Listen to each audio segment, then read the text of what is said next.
Le Swiss Legs Classic est heureux de vous accueillir au Fairmont-Montreux Palace pour le départ de sa 3e édition. Ce rallye historique pour véhicules de prestige de 1930 à 1975 est organisé sans moyenne imposée, un parcours secret basé sur une navigation routière dévoilée en fléchémétré dans un roadbook et se fait sur des routes 100% asphalte. Dan Herculis nous dévoile ses secrets pour la réalisation de ce roadbook. Mais d'abord, j'ai une aversion pour les grandes routes, les autoroutes et les secteurs avec ralentisseurs ou casse-vitesse. Donc je m'attache vraiment à rouler dans les campagnes et à éviter les villes grandes, moyennes. Donc le roadbook les aide à découvrir des régions inattendues et qui fait circuler les participants sur des routes où ils n'iraient jamais de leur propre initiative, puisque la philosophie du Swiss Legs Classic, c'est de se promener agréablement dans les campagnes et dans les montagnes suisses. Donc il n'y a pas de notion de compétition. La philosophie de ce rallye est indéniablement l'esprit sportif des gentleman drivers passionnés d'automobile. Convivialité et courtoisie sont les valeurs auxquelles est attachée l'organisation et constituent la ligne de conduite de cette 3e édition du Swiss Legs Classic, partagée lors de la soirée Vacheron-Constantin. Eh bien, nous vous souhaitons un bon Swiss Legs, 3 jours de rêve et surtout de bon amusement, de bonne humeur et de convivialité. Merci. Bon appétit.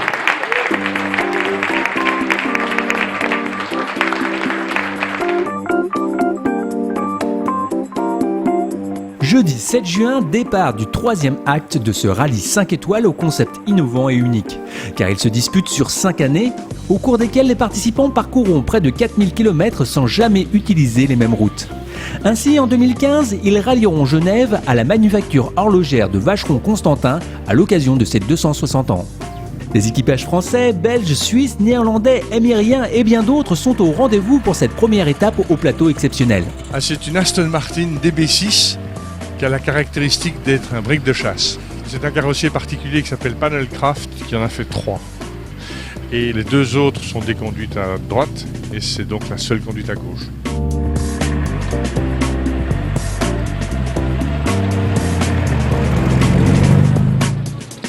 Une 250 GT de 1958.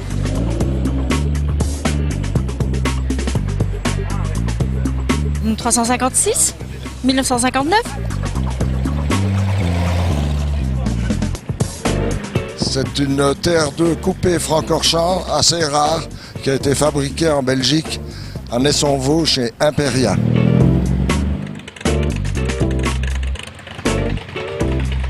En fait, j'ai acheté cette voiture au mois d'août l'année passée et on s'est dit avant de faire par exemple un tour auto et des gros événements, on va d'abord faire un événement calme et voir comment se comporte la voiture. Ce rallye premium est un événement rare par son concept, par son ampleur et par son terrain de jeu, car il se déroule uniquement sur le sol helvétique.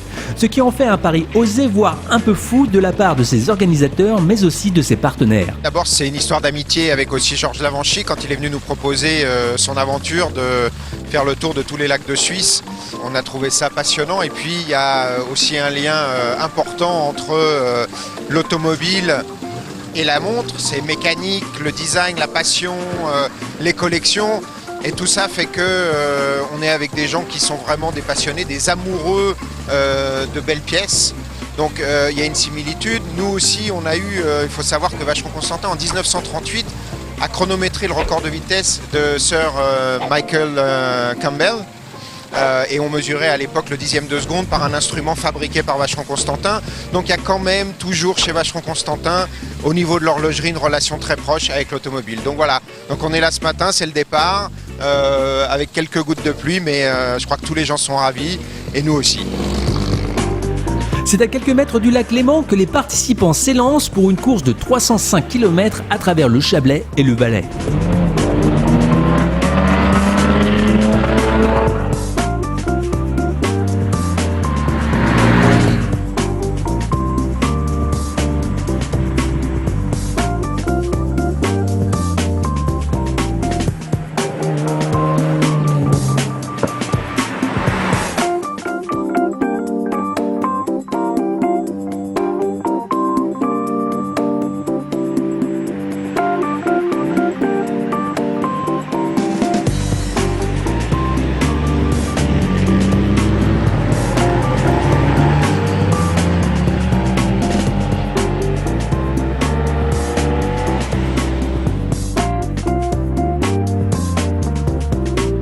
Une superbe halte attend nos concurrents au lac de Champex.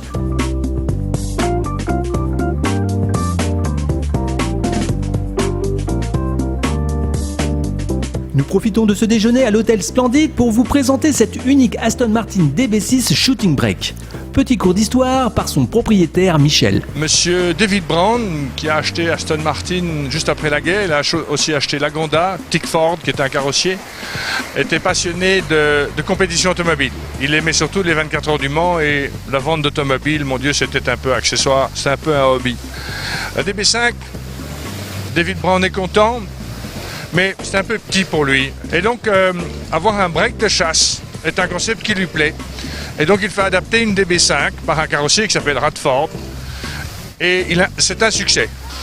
Vient la DB6 et la même demande se fait. Là, par contre, il y a eu en fait 2 séries. Une première série de 3 voitures faites par Radford. Et puis Radford, le carrossier anglais, a été fort débordé par le succès des Mini sur mesure. Et on a demandé à Panelcraft de faire l'auto que vous avez vue. Ce qui est particulier à cette auto-ci, c'est qu'elle est conduite à gauche, alors que les autres étaient pour la plupart des conduites à droite. Et c'est ce qui fait sa rareté. C'est la seule conduite à gauche qui existe encore. Après s'être restaurés dans ce lieu plein de charme et de tradition, nos concurrents reprennent la route précédés par l'organisation qui circule également dans des classiques comme cette superbe BMW.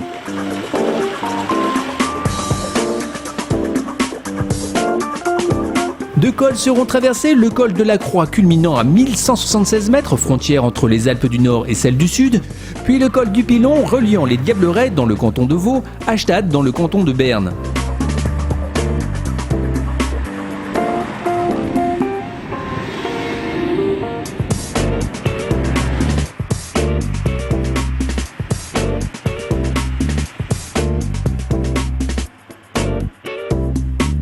Cette étape se termine à l'hôtel Stegenberger de Stade-Saanen pour goûter aux joies des charmes de la Suisse. Surplombant la commune de Saanen, il nous offre ce super panorama des Alpes bernoises.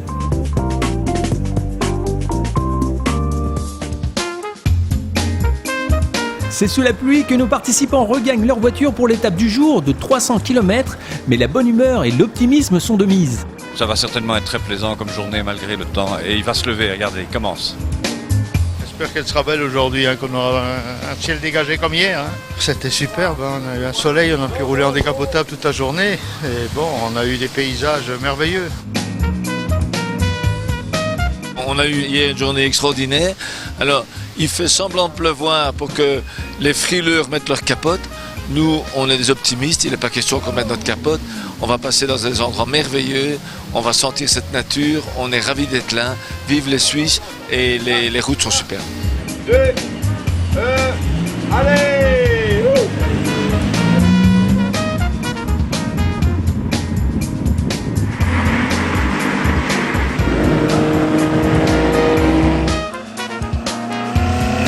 Cette journée est ponctuée par une épreuve de régularité sur le circuit de Lignières. Tous les concurrents apprécient le challenge et se piquent au jeu.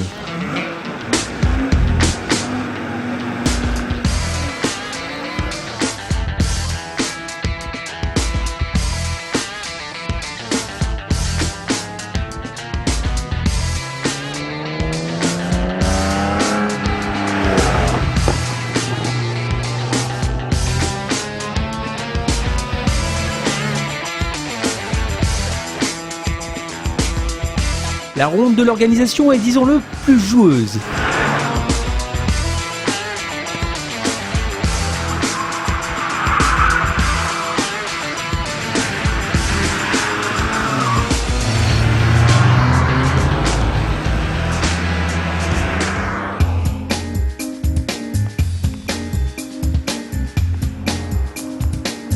C'est à travers les intempéries et la campagne bernoise que nos rallymen rejoignent le célèbre palace Victoria Jungfrau à Interlaken, sans oublier de pointer aux différents checkpoints secrets disséminés le long de l'itinéraire.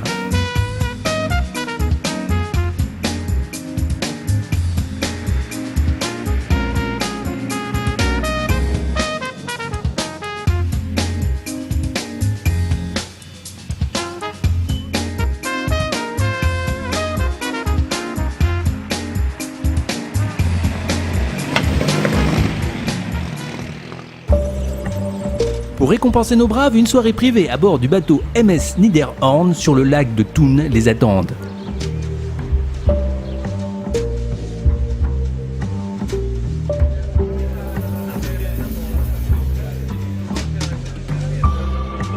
Ce cocktail et dîner sont de véritables enchantements après l'épreuve de la journée. Tous partagent leur exploit et leur épopée du jour autour d'une bonne table et dans une très grande convivialité. La nature ponctue le repas et salue nos concurrents par un magnifique coucher de soleil. L'excursion de plus de 2 heures nous dévoile les splendeurs des rives du lac de Thun. Ainsi, le château de Oberhofen nous apparaît au détour d'un contrefort.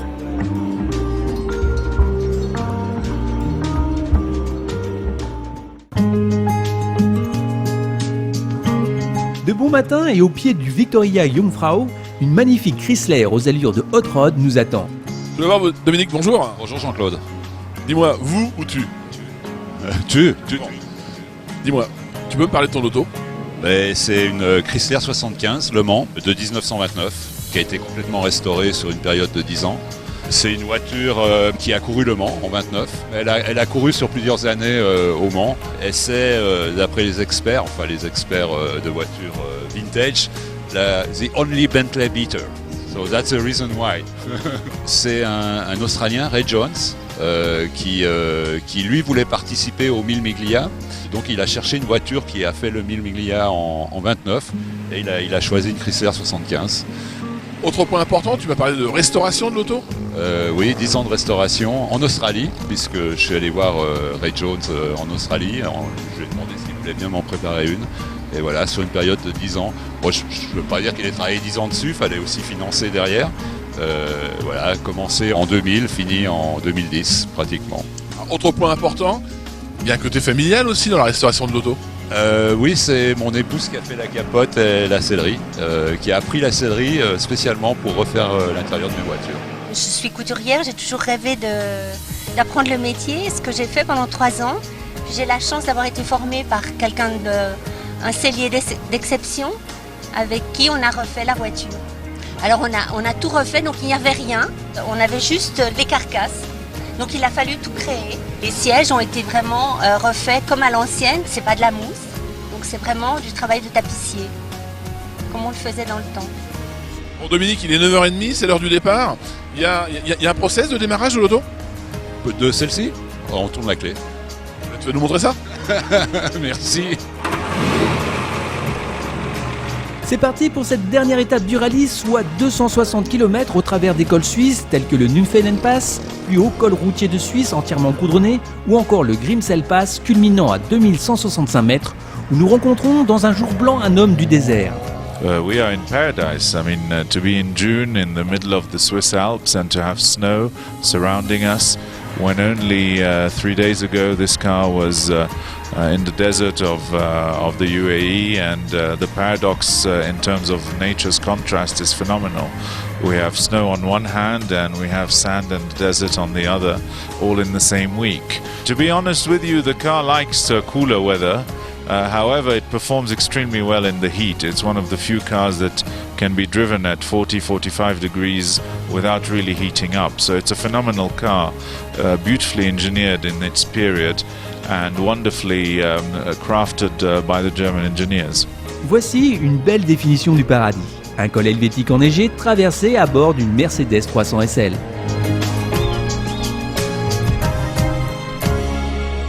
Une pause gastronomique nous permet d'admirer cette superbe Ferrari 250 Lusso. La Lusso est en fait une voiture qui est entre la 250 châssis court et la 275 qui est sortie après. Il y a eu environ 347 voitures qui ont été faites. Et des 347 voitures, il y en a eu 5 en vert Pinot, vert des Pinot. Le moteur est un V12, 3 litres. C'est de là que vient d'ailleurs la nomination de la voiture, 250 x 12 fait 3 litres. Alors, toi qui es habitué à des voitures assez sportives, là tu as une voiture civilisée, comment ça se passe durant ce rallye? Bon, j'ai fait 12 ans de compétition, de mes 18 à mes 30 ans. J'ai dit j'arrête parce qu'on a eu beaucoup d'accidents et beaucoup de copains qui sont tués en voiture. Et à 30 ans, j'ai dit j'arrête. À 45 ans, j'ai recommencé avec la voiture ancienne. Et à 65 ans, j'ai dit maintenant j'arrête tout à fait. Et puis je suis tombé sur la Daytona. Alors j'ai dit à mon épouse, à 70 ans, j'arrête.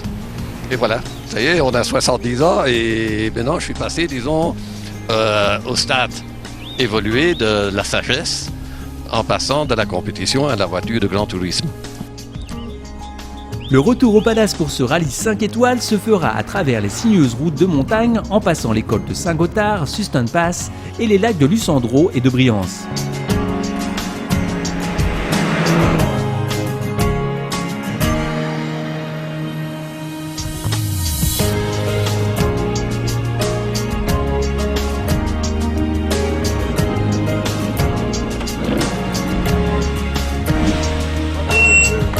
Ton petit mot de la fin, ça serait quoi? Oh, qu'il faut revenir l'année prochaine. Hein. C'est des belles routes, des beaux hôtels, la bonne nourriture et des gens super sympas. Beaucoup de plaisir, un parcours impressionnant. Alors, il y a une chose qu'il faut savoir, c'est que les Aston Martin ont en général été fort usés et abusés dans les années 60 et dans les années 70. C'est des voitures qui ne valaient plus grand-chose et tout le monde a roulé avec ces voitures jusqu'à plus soif. Et donc, faire 3 jours sans ennui, sans tracas, sans perte d'huile, sans casse moteur, sans casse boîte, avec une voiture comme cela, c'est un exploit. Et je voudrais le partager avec vous aujourd'hui. C'est, pour moi, une vraie fierté. C'est pas évident. Voilà quelques-unes des impressions qui retranscrivent l'enthousiasme partagé par les concurrents durant cette 3e édition du Swiss Legs Classic et qui récompense les organisateurs pour un rallye parti d'une idée un peu folle. Un concept novateur et unique, un encadrement très haut de gamme, un parcours de choix, des véhicules de prestige, des hôtels luxueux, des repas gastronomiques et une assistance technique reconnue sont sans aucun doute les ingrédients du succès du Swiss Legs Classic. Le rendez-vous est pris pour la 4e édition qui se déroulera du 11 au 15 septembre 2013.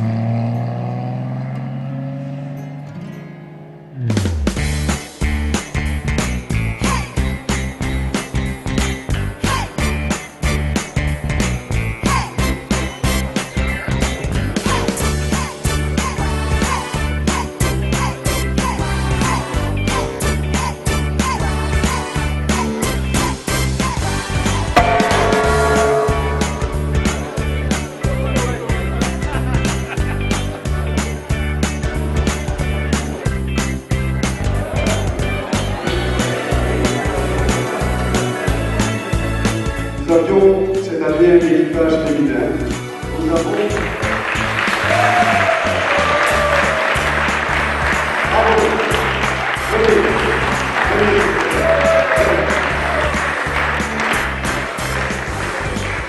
Écoutez, je suis champagne, ça part vachement content.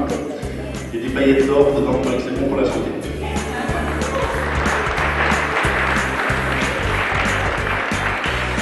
Troisième.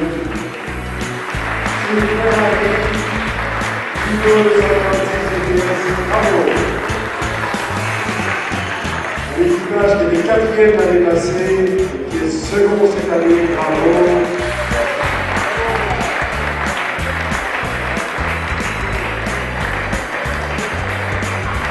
La première place est exceptionnelle.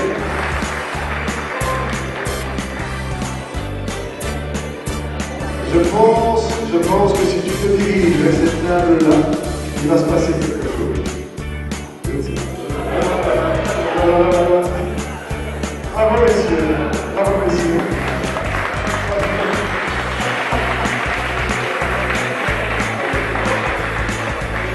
Il reste encore à apprécier aujourd'hui. Bon, vous savez tous que je suis pas à l'aise. Donc, comment vous faites pour que ce soit dans une ambiance chaleureuse et sympa? Voilà, je pense que vous avez compris l'esprit de Swiss Legs et vous le représentez vraiment bien.